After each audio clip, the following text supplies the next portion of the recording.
Buenos días, iglesia. Qué bueno estar esta mañana reunidos en la presencia del Señor. Contentos porque tenemos de nuevo a nuestro pastor entre nosotros. Gracias al Señor que lo trajo con bien. Vamos ahora a la predicación de la palabra en el Evangelio de Lucas. Abramos nuestras Biblias. En Lucas capítulo 21, versículos del 5 al 38, y hoy vamos a terminar de exponer este precioso pasaje. Lucas 21, del 5 al 38. Vamos a leerlo primero y a reconectarnos con la exposición del mismo que ya iniciamos la semana anterior. Lucas 21, del 5 al 38.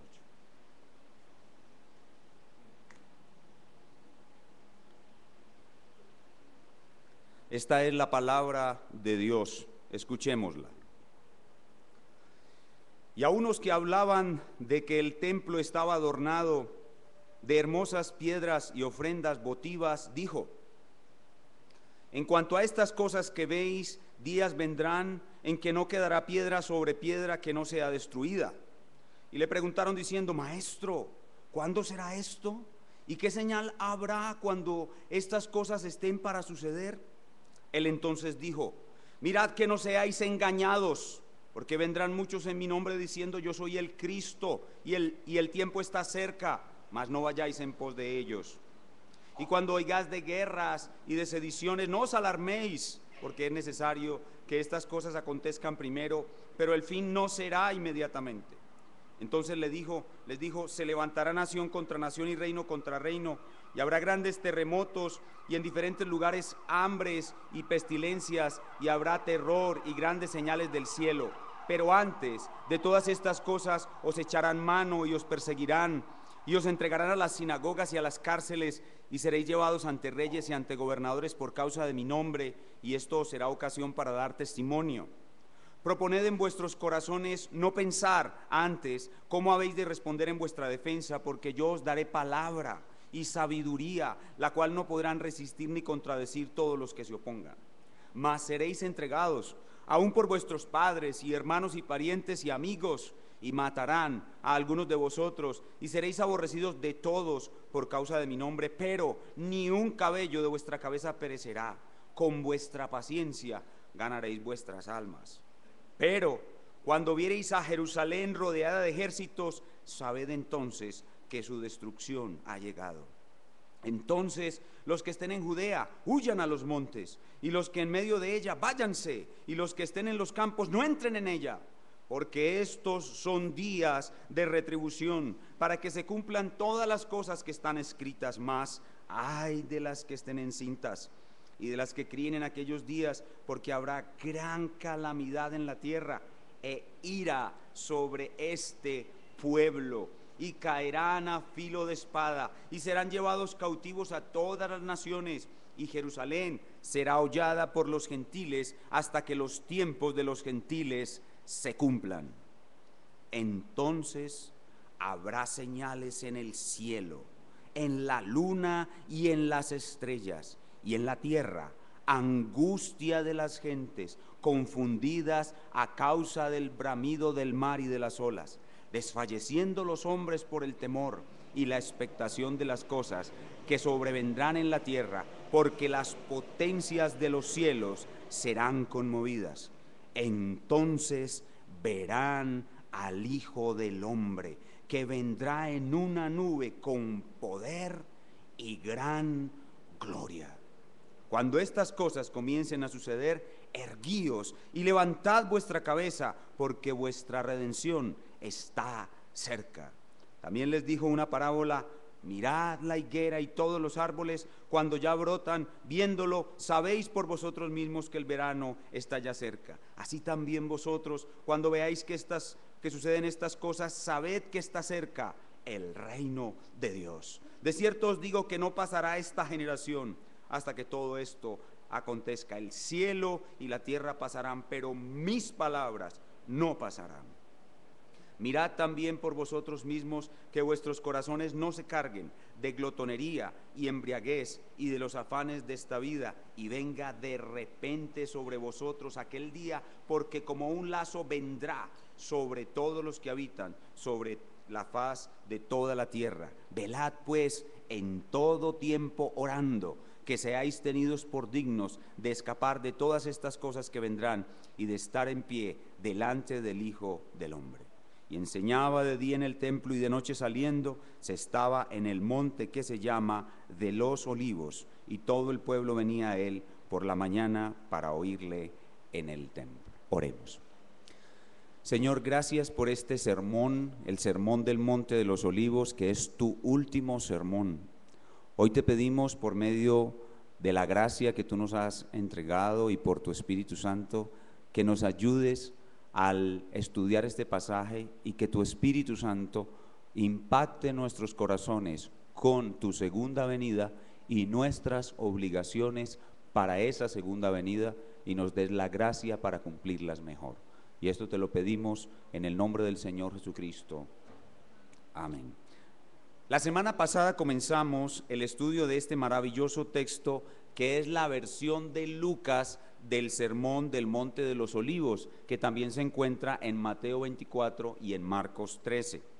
Recordemos que en este punto de la vida del Señor estamos a escasos 2 días de su crucifixión.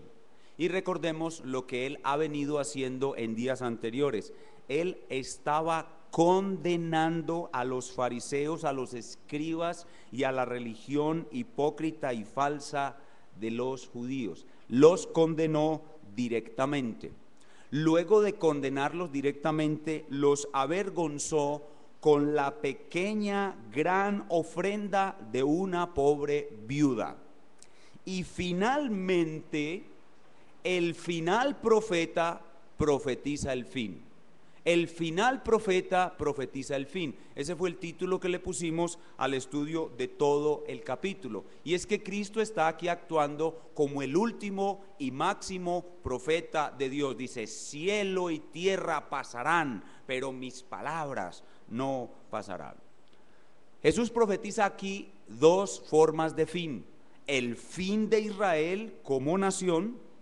La nación de Israel recibirá el castigo y la retribución que ellos merecen.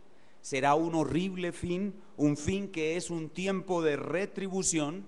Y al profetizar el fin de la nación de Israel, lo diferencia del fin del mundo, debido a que sus discípulos se confundieron a escuchar que el templo iba a ser destruido y pensaron que eso es el fin del mundo. Entonces Jesús aquí les está aclarando a sus discípulos que el fin de Israel no es el fin del mundo, que son 2 eventos separados por un largo periodo de tiempo llamado el tiempo de los gentiles. Vean conmigo el verso 24. Y caerán a filo de espada y serán llevados cautivos a todas las naciones, y Jerusalén será hollada por los gentiles hasta que los tiempos de los gentiles se cumplan. Entonces, ven ustedes, hay un gran periodo de tiempo entre la destrucción de Israel y la segunda venida de Cristo, que se llama allí el tiempo de los gentiles. Vimos que la profecía del Señor fue súper exacta, y que en una generación, es decir, 40 años, Israel dejaría de ser el pueblo de Dios para siempre, y el templo y la ciudad serían destruidas. Y exactamente en el año 70, 40 años después, ocurrió lo que Jesús profetizó. Y luego de profetizar la destrucción de Israel, entonces el Señor describe el fin del mundo. Que recuerden, las señales iniciales que se adscriben al fin de Israel son comunes para el fin del mundo, pero además hay 2 señales adicionales, que son los cataclismos cósmicos que han de suceder en días previos a la venida del Señor. Las potencias de los cielos serán conmovidas, el sol, la luna, las estrellas, y entonces finalmente todo el mundo verá la señal del Hijo del Hombre en el cielo, y el terror caerá sobre todas las gentes. Todo esto lo estudiamos la semana pasada bajo un bosquejo centrado en el fin, de 4 puntos. Vamos a recordar el bosquejo para que nos ubiquemos en el estudio del pasaje y entendamos lo que nos falta del día de hoy. Vimos la semana pasada un bosquejo de 4 puntos. Primer punto, el fin de Israel. Entre los versículos 8 al 24 vimos en el pasaje está el fin de Israel. Luego vimos el fin del mundo. Entre los versículos 25 al 28 está el fin del mundo. Y luego vimos en tercer lugar las promesas para el fin, o el fin y sus promesas. Vimos que claramente este será un tiempo de aflicción muy severo, pero el Señor no nos dejará solos, sino que Él nos ha dado preciosas y grandísimas promesas para que los creyentes que estén vivos para ese momento puedan soportar esas pruebas dolorosas del momento del fin. El fin y sus promesas.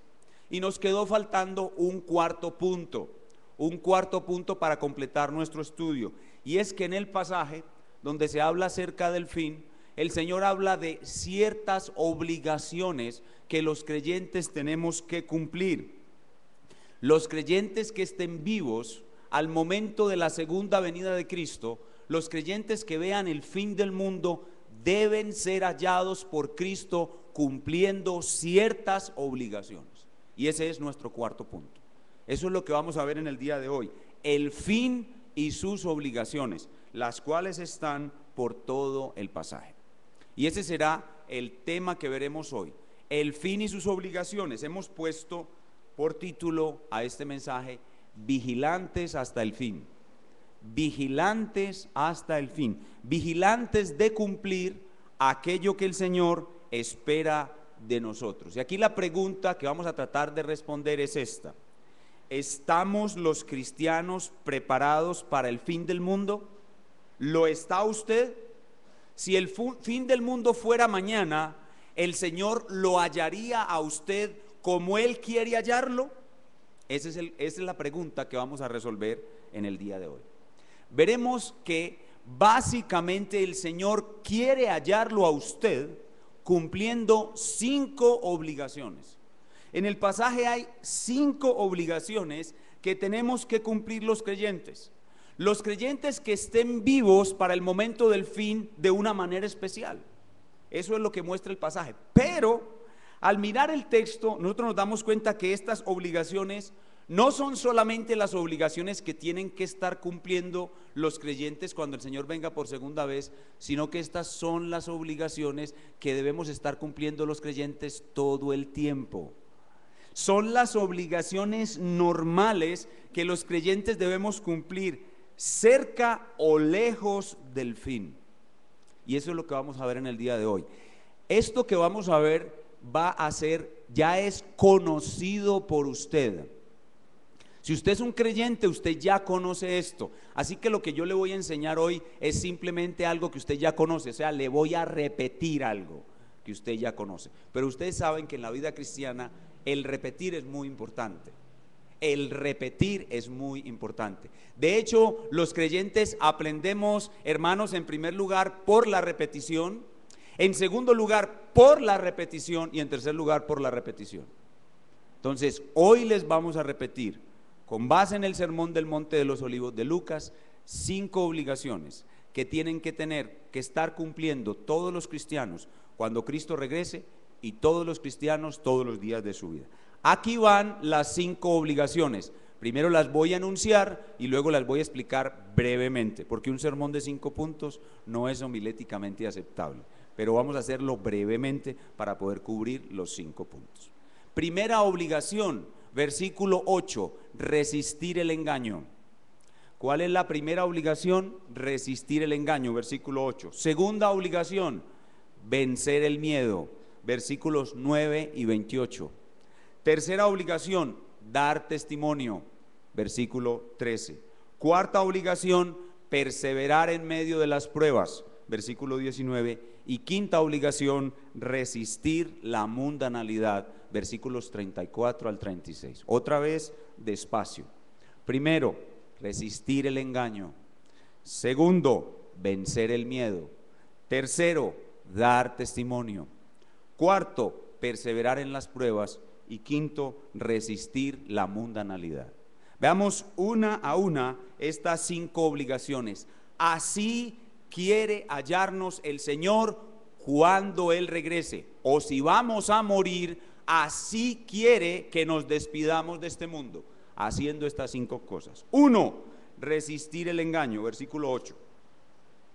Él entonces dijo: mirad que no seáis engañados. ¿Pueden ver claramente ahí la obligación? Es una obligación nuestra no ser engañados. ¿Por qué? Porque vendrán muchos en mi nombre diciendo: yo soy el Cristo. Y la palabra Cristo es la palabra ungido. ¿Y cuántos de ustedes han visto hoy en la televisión muchos que se autoproclaman los ungidos? Yo soy el ungido. No toquéis el manto del ungido. Son engañadores. Yo soy el Cristo, el tiempo está cerca y aquí está el mandato: no vayáis en pos de ellos. Primera obligación, resistir el engaño. Hermanos, esto es inherente a la naturaleza de la iglesia. La iglesia es columna y baluarte de la verdad. La iglesia tiene la obligación de reconocer el engaño y resistirlo. Ya esto lo hemos visto antes. Cuando vimos escribas corruptos del siglo XXI, dijimos que había 2 clases de falsos ungidos: los lobos vestidos de lobo y los lobos vestidos de oveja. Los lobos vestidos de lobo se reconocen fácilmente. Un niño en Cristo con una mínima instrucción en todo el consejo de Dios puede reconocer los lobos vestidos de lobo. ¿Cómo podemos resistir el engaño? La única manera es conociendo todo el consejo de Dios. Hechos 20:27. Pablo dice: estoy libre de vuestra sangre, porque no he rehuido a anunciaros todo el consejo de Dios. Y ahora guárdense, porque vendrán lobos rapaces que no perdonarán al rebaño. La única herramienta para resistir el engaño es conocer todo el consejo de Dios. Ahora, ¿cómo conocemos a los lobos vestidos de lobos? Los lobos vestidos de lobos se reconocen fácilmente por lo que predican. Los lobos vestidos de lobos dicen que la Biblia no es de inspiración plenaria y verbal. Los lobos vestidos de lobos dicen que hay otras autoridades aparte de la Biblia: la tradición, el sumo jerarca de la iglesia. Los lobos vestidos de lobos dicen que Dios no es trino. Los lobos vestidos de lobos dicen que la salvación es por fe y algo más. Los lobos vestidos de lobos dicen que Cristo no es Dios. Los lobos vestidos de lobos dicen que Cristo tiene algún corredentor o corredentora. Los lobos vestidos de lobos se resisten fácilmente por lo que predican. Pero los lobos vestidos de oveja no son tan fáciles de reconocer, porque están dentro de la iglesia, se autodenominan pastores cristianos muy ungidos, y la mayoría de ellos tienen una iglesia gigantesca. Los escuchan por la televisión, leen sus libros por la radio. Lobos vestidos de lobos, lobos vestidos de ovejas se reconocen por lo que no predican. Los lobos vestidos de lobos se reconocen por lo que predican, y los lobos vestidos de oveja se reconocen por lo que no predican. No predican de la depravación total humana, no invitan al hombre al arrepentimiento, no predican sobre el juicio de Dios, no predican sobre la ira de Dios, y sus predicaciones son lisonjas sobre prosperidad y alta autoestima. Seguro vendrán otros engañadores a quienes tenemos que resistir antes del fin, y la sola escritura será el único instrumento que nos ayude a resistir a estos falsos ungidos. Primera obligación: resistir el engaño. Segunda obligación: vencer el miedo. Vencer el miedo. Versículo 9. Y cuando oigáis de guerras y de sediciones, no os alarméis. La palabra alarméis ahí en el griego significa espanto. ¿Qué es lo que la gente experimenta cuando ve que se viene una guerra encima? Espanto. No os alarméis. Es decir, que los creyentes debemos vencer el miedo. Versículo 28. Versículo 28. Cuando estas cosas comiencen a suceder, erguíos. Cuando el cielo se esté desprendiendo, los cataclismos cósmicos estén a la vista de todo el mundo.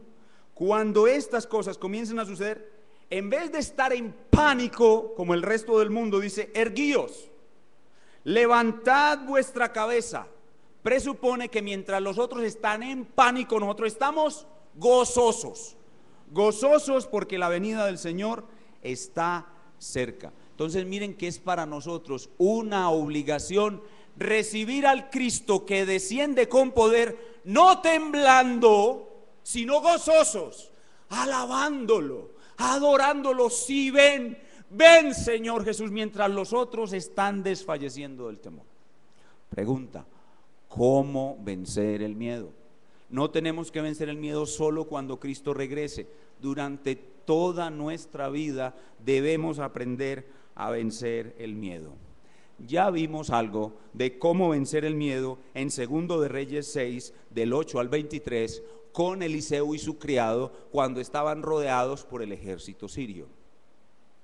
¿Cómo vencer el miedo? Para vencer el miedo se necesitan dos cosas: una mente preparada para la aflicción y unos ojos que pueden ver lo que otros no ven. ¿Recuerdan? Una mente preparada para la aflicción y unos ojos que pueden ver lo que otros no ven. Para vencer el miedo antes del fin o cerca del fin, se necesita una mente que no se sorprende con ningún tipo de aflicción. Nuestra mente debe estar preparada para la aflicción. Dice Pedro: amados, no os sorprendáis del fuego de la prueba que os ha sobrevenido como si cosa alguna extraña os sucediese. El cristiano debe tener una mente preparada para la aflicción. Y una vez está en la aflicción, el cristiano debe reaccionar correctamente a la aflicción. Como Job: Jehová dio, Jehová quitó, sea el nombre de Jehová bendito. Una mente que no se sorprende con la aflicción, una mente que sabe reaccionar correctamente ante la aflicción. ¿Por qué? Porque ha aprendido a predicarse el evangelio a sí mismo. Esa es la clave. Para vencer el miedo hay que aprender a predicarse a sí mismo. Espero tener más adelante otro espacio para profundizar más sobre esto. Obligación número 1, resistir el engaño. Obligación número 2, vencer el miedo. Obligación número 3, dar testimonio de Jesucristo. Versículo 13.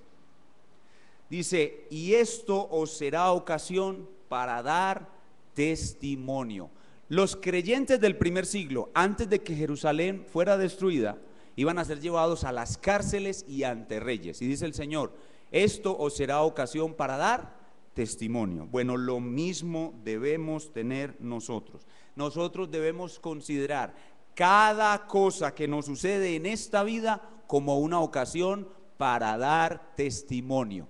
Ya se lo he dicho antes. Si usted sufre un accidente y está hospitalizado mañana, óigame bien, si usted sufre un accidente y está hospitalizado mañana y lo introducen en el hospital, y en el cuarto del hospital al lado suyo hay un señor hospitalizado, una señora hospitalizada con usted, ¿qué espera Dios de usted? Que usted le dé testimonio.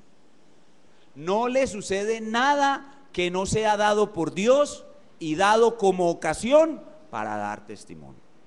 Así que nosotros vivimos en esta vida dando testimonio, y Cristo espera que cuando Él regrese por segunda vez, usted esté dando testimonio. Es decir, que el dar testimonio para usted sea un hábito.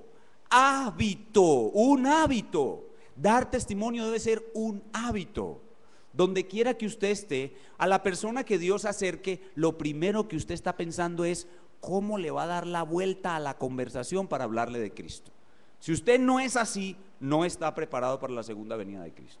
Tiene que estar pensando en todo momento cómo le doy la vuelta a esto para hablarle de Cristo a esta persona. Tercera obligación: dar testimonio. Y debemos dar testimonio aún en los momentos más difíciles de nuestra vida. Si nosotros damos testimonio ahora que no tenemos momentos difíciles, lo haremos también en los momentos más difíciles de nuestra vida. Así que la tercera obligación es dar testimonio. Cuarta obligación: perseverar en las pruebas.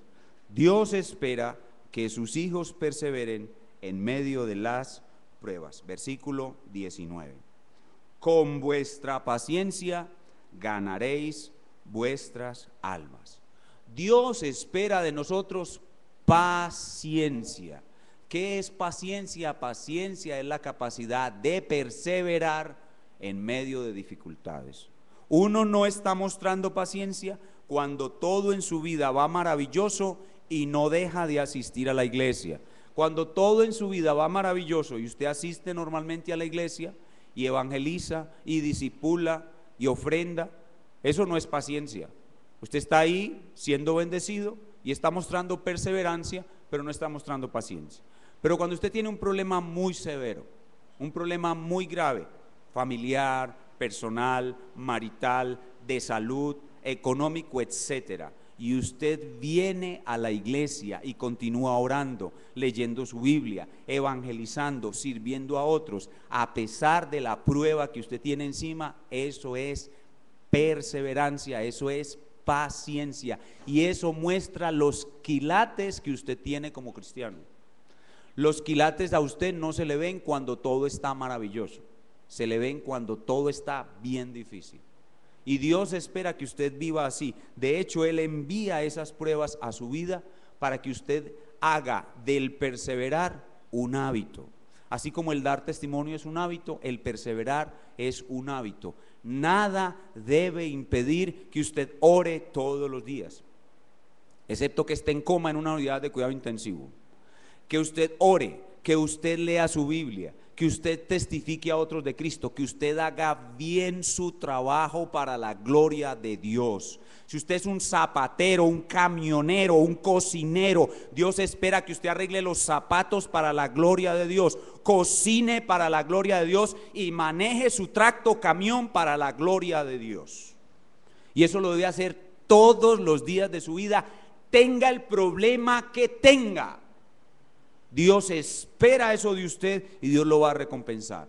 Y Dios le envía a usted múltiples problemas porque es la única manera como usted va a aprender a hacer eso. Que usted pueda decir como el profeta Habacuc: aunque la higuera no florezca, ni en las vides haya fruto, aunque falte el producto del olivo, el labrado no dé su mantenimiento, las vacas sean quitadas de la manada, las ovejas de los corrales, con todo yo me alegraré en Jehová y me gozaré en el Dios de mi salvación, el cual hace mis pies como de ciervas y en mis alturas me hace andar. Eso es perseverancia. Cueste lo que cueste, yo estoy corriendo una carrera para Dios y nada me va a detener. Eso es lo que Dios espera de usted cuando usted vive en esta vida, y cuando usted está esperando la segunda venida, va a ser mucho más recompensado aquel que en duras pruebas persevera dando testimonio para Dios. Y esta perseverancia realmente, aunque usted hace el máximo esfuerzo, esta perseverancia realmente no es suya, porque es Dios quien le da a usted la gracia de perseverar. Dios es el que persevera guardándonos, como dice el apóstol Pedro. Vayamos allá por un momento, en Primera de Pedro capítulo 1. La perseverancia en medio de las pruebas es una gracia de Dios.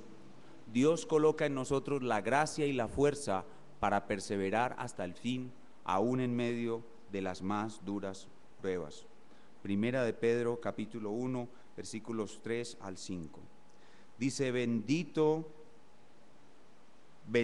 el Dios y Padre de nuestro Señor Jesucristo, que según su grande misericordia nos hizo renacer para una esperanza viva por la resurrección de Jesucristo de los muertos, para una herencia incorruptible, incontaminada e inmarcesible, reservada en los cielos para vosotros. Y ahora escuchen el verso 5: que sois guardados por el poder de Dios mediante la fe.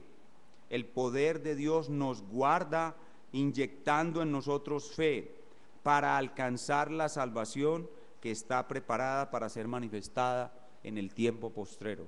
La perseverancia de los santos es la perseverancia de Dios.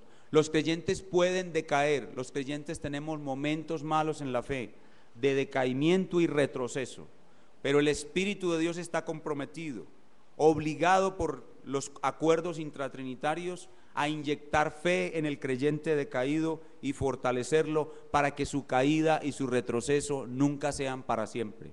Si alguien que profesó la fe decayó y retrocedió y nunca regresó, nunca fue verdadero creyente. Al verdadero creyente Dios lo guarda hasta el fin. Pero el creyente persevera.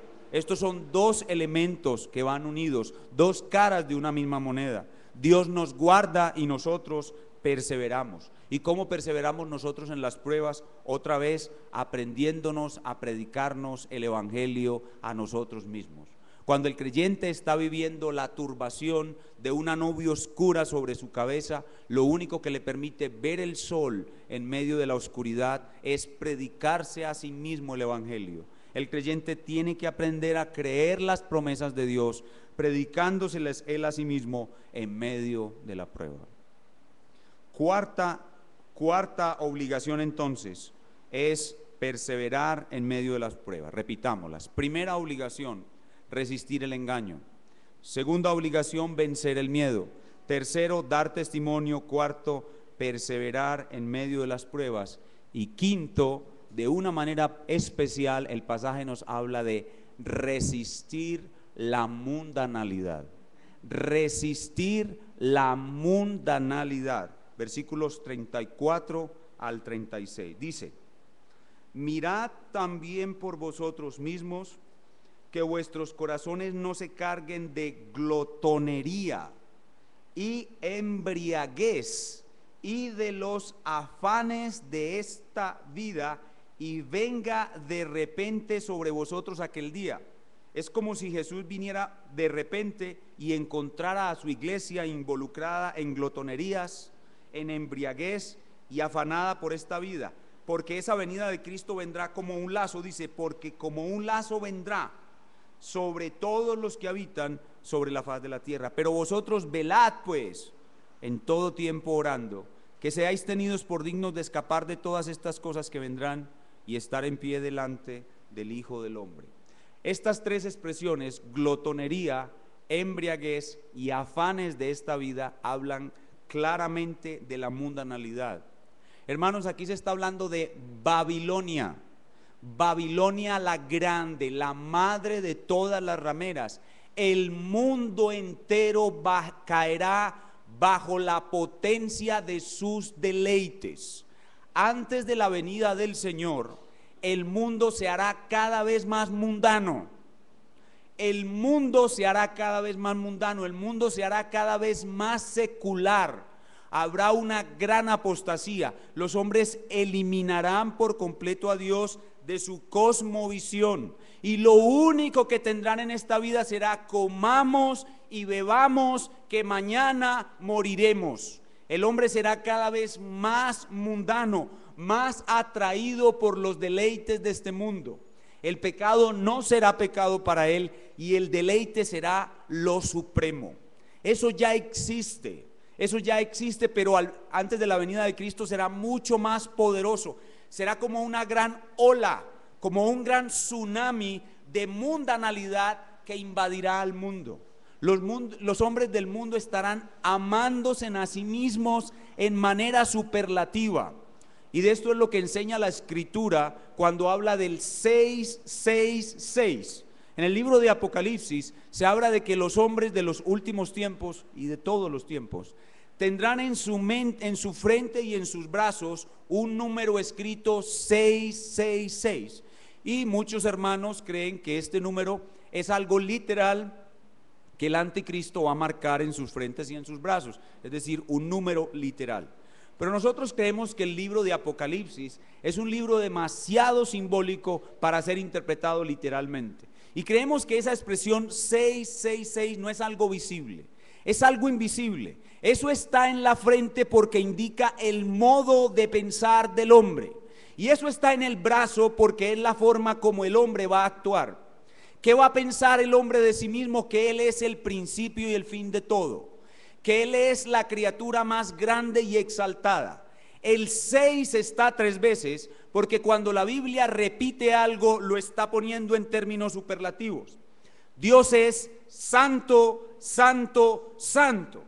El hombre fue creado en el día sexto. Por eso aparece el número 6. Así que 666 es la máxima exaltación del hombre.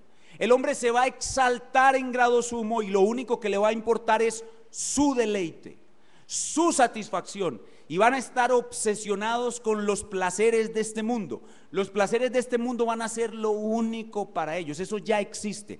Usted puede ver, por ejemplo, la afición de los hombres por los deportes.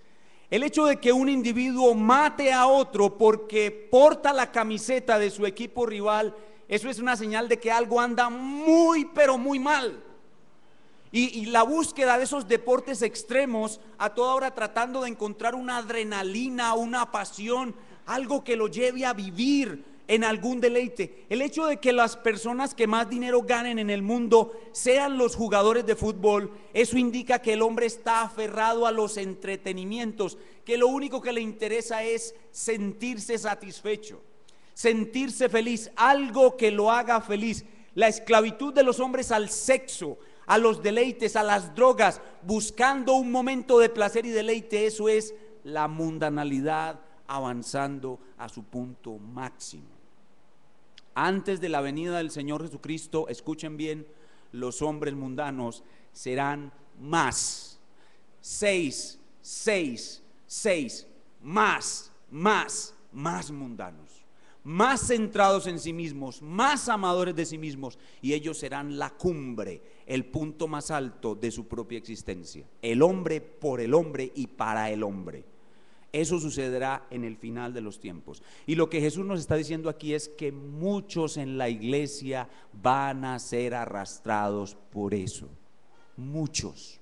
Y eso ya sucedió. Cuando usted lee en Apocalipsis el caso de la iglesia de Laodicea, la iglesia de Laodicea, de las 7 iglesias de Asia, se había convertido en una iglesia mundana, totalmente mundana. Ellos decían: yo soy rico y de nada tengo necesidad. Y Jesús les dice: tú eres un miserable, pobre, ciego y desnudo. La mundanalidad que te ha arropado te hace ser ciego. Compra colirio. Y en esa ciudad vendían un ungüento oftálmico. Compra colirio para que veas cómo estás. Y Jesús le toca la puerta a esa iglesia, a una iglesia mundana. Jesús le toca la puerta y le dice: yo estoy a tu puerta y llamo. Hace tiempo que no me conoces, hace tiempo que no cenas conmigo, pero yo te amo y estoy tocando tu puerta. Sal de esa mundanalidad y ven a cenar conmigo. Eso es exactamente lo mismo que va a pasar al final. Al final del mundo los hombres estarán cargados de mundanalidad. Como ya les he dicho, lo más difícil para la iglesia no es vencer el pecado. Lo más difícil para la iglesia es salir de Babilonia, es reconocer la mundanalidad.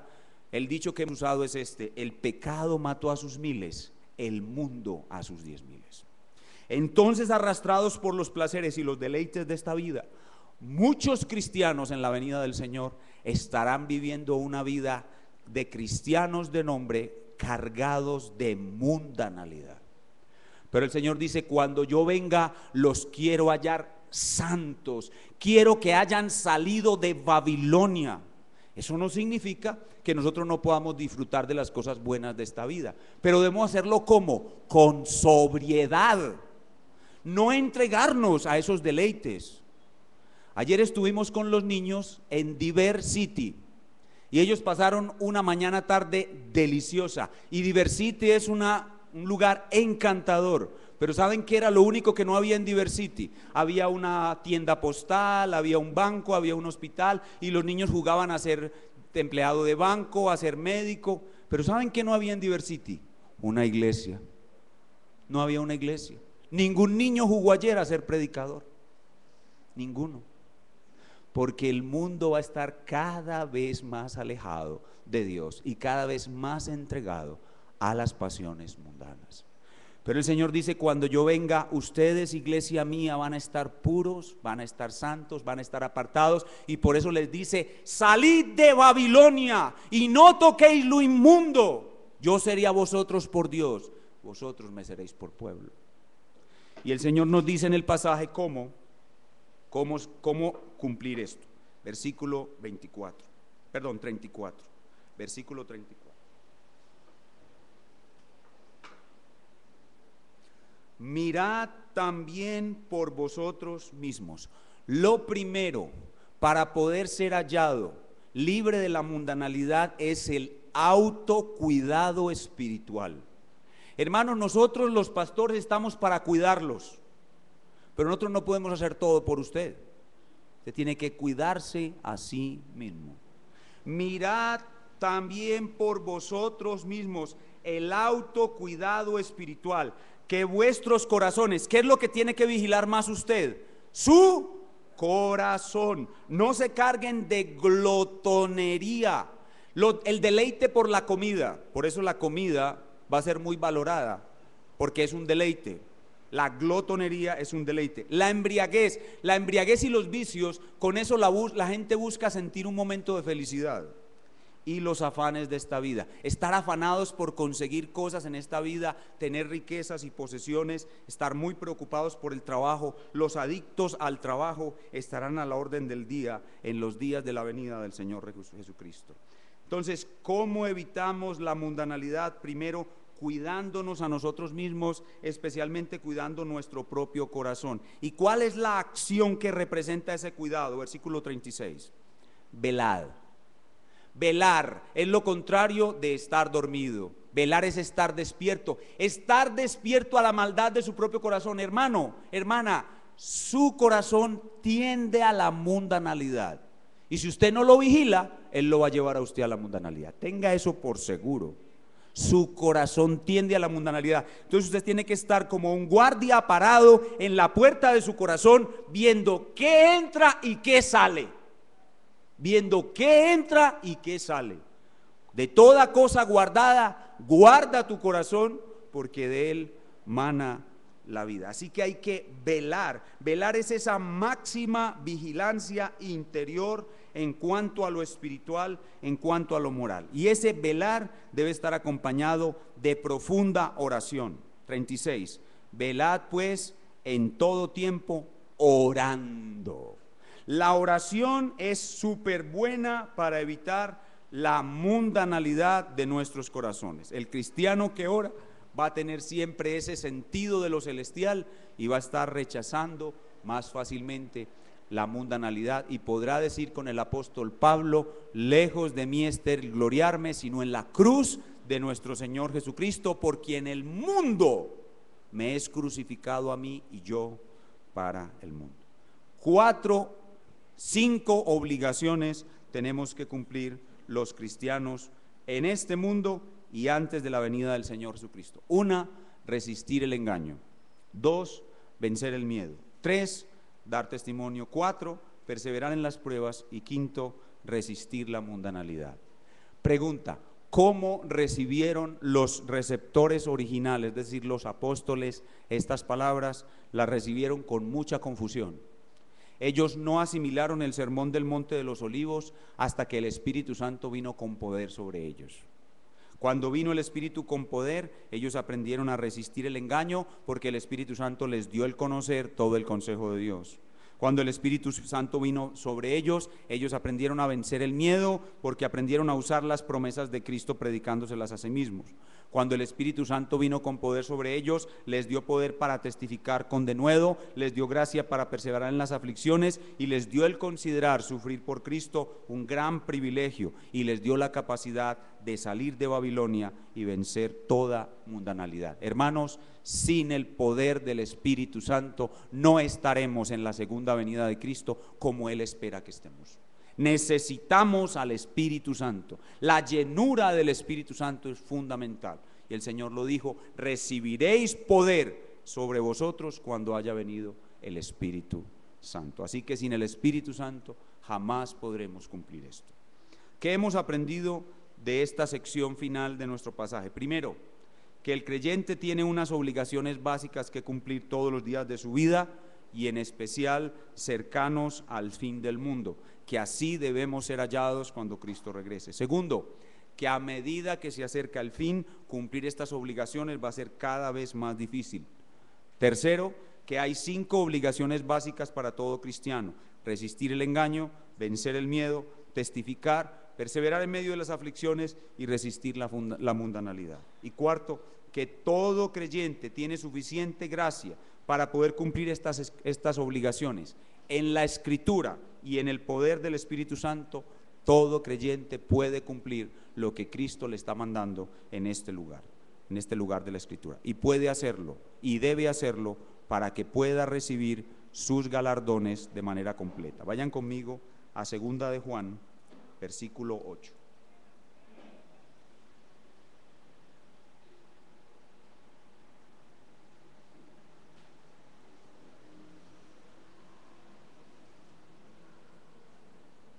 Juan repite las mismas palabras del Señor, llamando a los creyentes al autocuidado espiritual, y en el verso 8 dice: mirad por vosotros mismos para que no perdáis el fruto de vuestro trabajo, sino que recibáis galardón completo. Hermanos, el cumplir estas obligaciones cabalmente nos traerá grandes galardones. Así que eso nos lleva a una sencilla aplicación, una sola. ¿Estás cumpliendo tus obligaciones como cristiano y estás viviendo a la luz de la segunda venida de Cristo? ¿Te estás preparando para ser hallado como Cristo quiere hallarte? ¿Estás resistiendo correctamente el engaño? ¿Conoces bien el consejo de Dios y ya no puedes ser engañado por ningún engañador? ¿Has aprendido a predicarte a ti mismo y a vencer el miedo? ¿Estás dando testimonio? ¿Estás haciendo del testificar un hábito en tu vida? ¿Estás perseverando en medio de las aflicciones o estas aflicciones que te han venido te han estancado? ¿Estás resistiendo la mundanalidad o cada vez te son más necesarios los deleites de esta vida? Cada uno evalúese a sí mismo y mire cómo está su vida delante de Dios. Y si hay alguna persona que está aquí sin Cristo, a esa persona debemos decirle que todos estos males que hay hoy sobre la humanidad serán peores a medida que avance el tiempo, y de ellos jamás podrás escapar, y del juicio de Dios jamás podrás escapar, a no ser que vengas hoy a Cristo. Huye de la condenación y de la ira de Dios por venir. Ven a Jesucristo y escapa del engaño, escapa de esa masa de hombres y mujeres mundanas. Pide perdón por tu pecado y viniendo a Cristo recibe salvación, para que cuando Cristo regrese por segunda vez sea salvado y no condenado por su justicia. Amigo, ven a Jesucristo, Él te está llamando hoy. Vamos a ponernos de pie y terminemos en oración.